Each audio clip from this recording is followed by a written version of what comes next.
as willpower.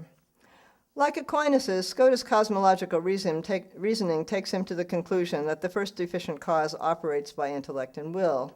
Scotus argues from final causality, from contingency, and from eminence. God as the most eminent nature includes all pure perfections, good-making features that imply no bad-making features. And Scotus maintains perfect productive power is a pure perfection.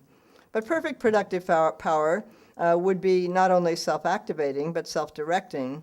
In Scotus' view, the most perfect version of self-direction is not that found in non-rational natures whose natural powers act to their limit to produce individual or species perfection.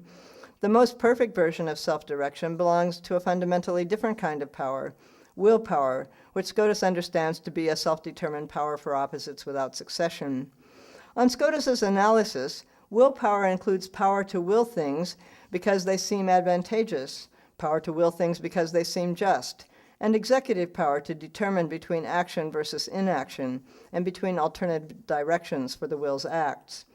Because natural agents act by natural necessity to the limit of their powers, they need nothing outside their built-in powers to regulate them. By contrast, because willpower is power for opposites, it requires to be guided by right reason. The paragon of voluntary agency, Scotus' God is the most reasonable of lovers.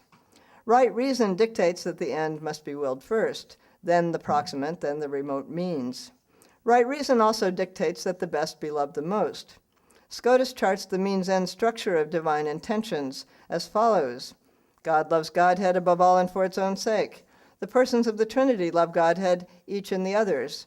Their goal in creation is to expand the circle of friendship love with co-lovers, preeminently the soul of Christ, who would be the head of a community, including angels and other human souls, who would love God as much as creatures can. Next, God wills the means to suit created co-lovers for such high society. Hypostatic union with God the Son for the soul of Christ, graces for all of the elect, and laws ordering human acts to eternal destinies. Next, God permits angelic and human co-lovers to use their free will. And last, and strikingly, God creates the material world for the sake of human beings, so that human souls can be metaphysically complete substances, do their human thing as rational animals, and reproduce enough to fill up the number of the elect. Scotus here endorses a view taken from Aristotle, that the material world exists only for the sake of human beings. Laws and policies. God the Creator is the lawgiver. Once again, for Scotus, laws govern only voluntary agents, not natural agents. There is no law that fire heat nearby combustibles. Nevertheless, divine laws have an indirect impact on natural agents insofar as God institutes policies for divine concurrence with natural causes. Adam's fall represents a plot complication that chapters human history into different states. Eden, after the fall but before the old law, under the old law, after the fall but under grace, and heaven, and distinguishes them by differences in the laws and policies that God institutes for them. Scotus reserves the term natural law for necessarily true, self-evident practical principles. But most laws instituted by God are positive laws that have effect only because they are made and promulgated by God. Scotus emphasizes that not only could God have made alternative appropriate laws, God has issued different laws for human beings in different cultural situations. For example, the old law cult enjoined circumcision and animal sacrifice, but with the coming of Christ, they thought, these laws have now been abrogated in favor of a new law cult that requires baptism and Eucharistic reception. Likewise nullified with Christ's coming was, in Scotus' judgment, the Mosaic law's permission of divorce. What is important for present purposes, however, is Scotus' conviction that where divine concurrence with natural causes is concerned, God has instituted different policies for different states. Scotus is explicit. The natures themselves remain the same in different states. It is God's willingness to concur with them in their natural activity that changes. Most dramatic cosmologically is Scotus' declaration that in this mortal life, God always, or for the most part, cooperates with natural causes in generation and corruption. But in the immortal life, God will no longer cooperate with natural causes in generation and corruption. This policy difference is explained by the fact that generation and corruption serve God's purpose in this mortal life for filling up the number of the elect and punishing sin, But it will no longer serve God's purpose after judgment, when the number of the elect has been filled up and humans and angels enter into their eternal destinies. Always, or for the most part, natural functioning of sublunary substances, is a temporary, this worldly thing. God cooperates now, because we are in the era of motion. But God will not cooperate then, because we will be in the era of rest. Accordingly, Scotus declares, the Aristotelian tag, nothing violent is perpetual, is not true for the theologians, because divine power can conserve any particular perpetually under the opposite of that to which it is naturally inclined. Nor are general divine policies of withholding concurrence restricted to the immortal life to come. Some also are enforced in this present mortal life. For example, Scotus maintains that the adequate object of a cognitive power must subsume any and all of the objects that it can by nature cognize. Scotus argues that if the elect will see God, Aquinas must be wrong in identifying the adequate object of the human intellect as the quiddities of material things. Rather, the adequate object must be general enough to cover both material and immaterial things, so that being is the adequate object of our cognitive faculties. Scotus then faces the problem of why, if being is the adequate object of our cognitive faculties, we have no regular cognitive access to immaterial things in this mortal life. He explains that in this present state, God does not concur with immaterial things in causing cognitions of themselves in us, whether as a punishment for sin or out of a desire to harmonize the intellectual and sensory functions within a human being. A similar explanation will have to be given of why, if the being is the adequate object of the human intellect, we have no acquaintance with contracting differences, better known now as hexieties.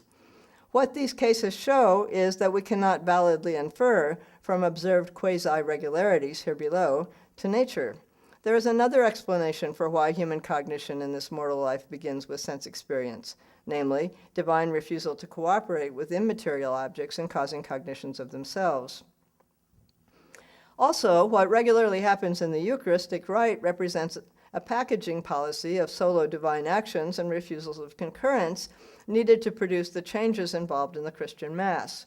The bread substance ceases to be, the bread accidents exist independently of inhering in any substance.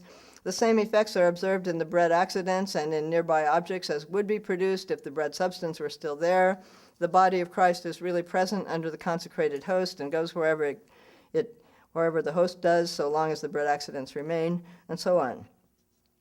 When it comes to relating these policy differences to the concepts of law and miracle, Scotus's discussion is muddy. On the one hand, in the Ordinatio, Book 1, Distinction 4 question, the single question, Scotus assumes that laws, as opposed to judgments, must be general. He explains that even if God has laid down law L, God as lawmaker cannot break law L. If God acted otherwise than prescribed by law L, God would thereby abrogate L and establish an alternative law L star. He also cites, in Opus Oxoniense 4, Distinction 49, Scotus cites Augustine in favor of the view that God for this state disposed to act together with things and to allow them their proper actions. Yet this general concurrence policy cannot have the status of law as defined in Ordinatio 1, Distinction 44, because God does the miracles with the fiery furnace and the parting of the waters and so forth. These exceptions mean that Scotus cannot consistently claim that general divine concurrence is a law for this present state, although he might count it as a quasi-law, that considering natural causes in the universe as a whole, God always or for the most part concurs in the present state. Likewise, miracles are supposed to be exceptions to the common course. In Opus Oxoniense 4, Distinction 49, Scotus suggests that the common course is determined not by natural regularities alone, but also by divine concurrence policies, and that since divine concurrence policies are different for different states of human nature, what counts as a miracle will change from state to state. Quote, "In this mortal life, the natural cause always does its effect unless it is obstructed by a contrary.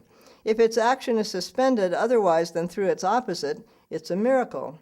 God cannot do such with respect to the common law. But in the immortal life, there will be no such necessity with respect to the natural effect. For this state, God is disposed to act together with things and allow them to have their proper actions. But in that state, God will not act together with them to corrupt one another, and will not act together with them for many other effects. Therefore, it is not a miracle if they do not have their effects, especially their imperfect effects. Then, again, speaking of God's preservation of human bodies from corruption, Scotus remarks, although this would now be a miracle regarding the body of the just, because now is the time of change and mutual interaction of bodies, nevertheless, then it will be a state of rest and a lack of change in bodies, and then it will be natural or usual, according to the common course, that God acts for rest, just as now for motion. End quote. Scotus does not stick to this usage, however. If God's general policies shape what counts as the common course for a given state of human history, then God's package of Eucharistic effects, which are regular during the state of grace, should not count as miraculous. But Scotus still worries about whether new or old miracles are involved when Christ's body goes wherever the consecrated host goes. Likewise, if God's non-cooperation with naturally corruptive action is general for the immortal life to come, then why is Scotus concerned about how many miracles are involved in preventing hellfire from burning up the bodies of the damned? Important for present purposes, however, is that for Scotus, formal principles of action and causal powers are what fundamentally explain. God may have reasons for adopting different policies of divine concurrence and solo divine action in different states of human history, but it is divine and creatable natures themselves that give rise to the web of dependence and independence relations that obtain prior in the order of explanation to anyone's thought or will, human or divine. Ockham on powers and laws. Ockham infamously embraces a metaphysics of power, preeminently of divine power, of divine omnipotence, not power to make contradictories true, but unobstructible power to act alone, to produce whatever is producible, to destroy whatever is destructible, and to prevent whatever is preventable. Nevertheless, Ockham does not think God has a monopoly on power. Ockham wrote not one, but 4 works on Aristotle's physics. Aristotelian natural philosopher that he is, Ockham thinks that created causal power is to be inferred from experienced regularities. Roughly, if whenever A's are posited, B's are posited, and when A's are not posited and all other relevant conditions are held constant, B's are not posited, then A's are efficient causes of B's. Ockham does not think that experienced regularities ground a demonstration of efficient causal power in A's to produce B's. There could be another explanation of the correlation between A's and B's, namely the will of another. This is what Ockham thinks happens in the Christian sacraments.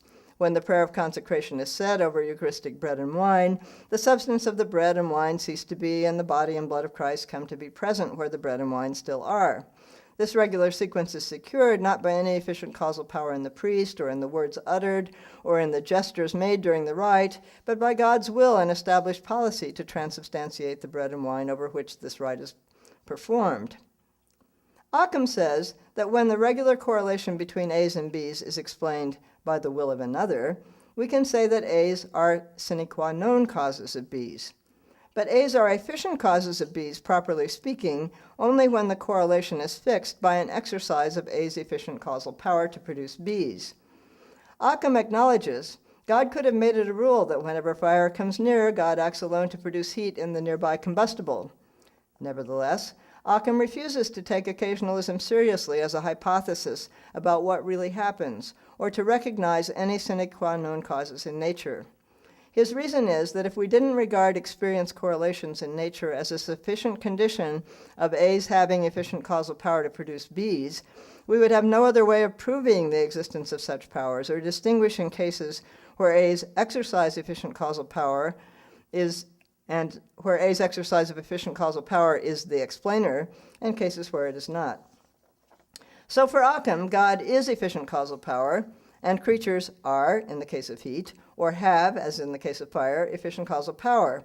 Always or for the most part, where effects are here below are concerned, God and creatures exercise their efficient causal powers together to produce those effects.